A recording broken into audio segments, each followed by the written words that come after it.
Welcome back to our ESPN Esports studios. Phil Murphy here with you.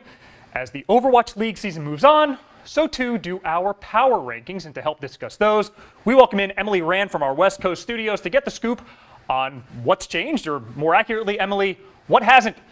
At number 5 last week, we challenged you with the placement of Seoul, who is no longer visible in our bank of teams. They've been replaced by the London Spitfire. Emily, what happened? So the easy answer is that Seoul lost and London won. But it's actually not that easy.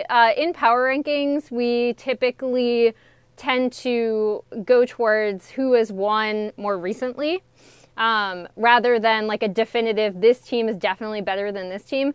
I actually have the sneaking suspicion that Seoul might be better than London despite their record, but they faced the Titans this week. It was a very tough match. I know they're not better than the Titans, so that was kind of an unfortunate thing where they ran up against a really strong opponent and they didn't win. I think as the weeks go by and we see the scheduling maybe start to even out, we'll get a better understanding of where London are and where Seoul are. Emily, at number 4, we had the tussle for Los Angeles. You tried keeping the face for the Valiant, but the Gladiators come out on top. Emily, are you ready to admit that the only team worth watching in LA is the Gladiators yet, or are you keeping the face still with the Valiant? I mean, that would be really mean. I actually think, so I was one of those people who, I do think the Valiant are better than their record. I think they're a middling team. I don't think they're super good, but I also don't think they're as bad as their record suggests. They did get their first win this past week as well, and they looked surprisingly better against the Gladiators than I thought. Obviously, the Gladiators are still just a much stronger team. They have much better understanding of, you know, some of these things that you really need to have to be a good team in this meta right now, like composition switching and ultimate timing, and really how to.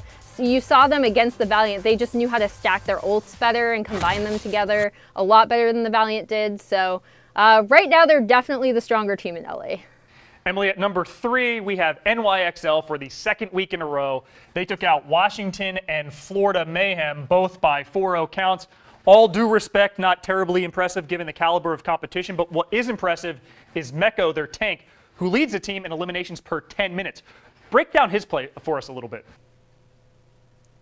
Yeah, Meko had an awesome week. I think the thing about the NYXL that's really hard to pinpoint, like this player is doing really well and this player is doing really well, is that they all work really well together. Like we saw some amazing diva bombs out of Meko this past week, especially in the Washington series, or the Florida series, the latter one. But I think the other thing to always point out about NYXL is that in this meta, they're just really well coordinated as a team. Emily, let's look at the top 2. They haven't changed. San Francisco Shock, always the bridesmaid, never the bride. Vancouver Titans at number 1. But our producer tells me that you want to make something of a controversial point here. You think the Shock may actually be better than the Titans? I have a sneaking suspicion that they might be. Obviously, the Titans are one of the strongest teams, and if they played the Shock again, I think it would be a really close matchup. But I love some of the things that I've seen out of the Shock. I think they're an amazingly strong team. So many teams have told me that the Shock were not only the first team to use that Baptiste addition to the GOATS composition, or BOATS as people are calling it, with the triple-triple, but they also just their flexibility is insane. And while I think Vancouver still also has some of that flexibility, I want to see these two teams in another head-to-head match because I have the sneaking suspicion that the Shock will pull it out. Emily Rand, per usual, thank you for the time, insight, and the hottest of hot takes. We appreciate it as always. For more esports coverage, including the entire Overwatch League power rankings, keep it locked on ESPN.com/esports.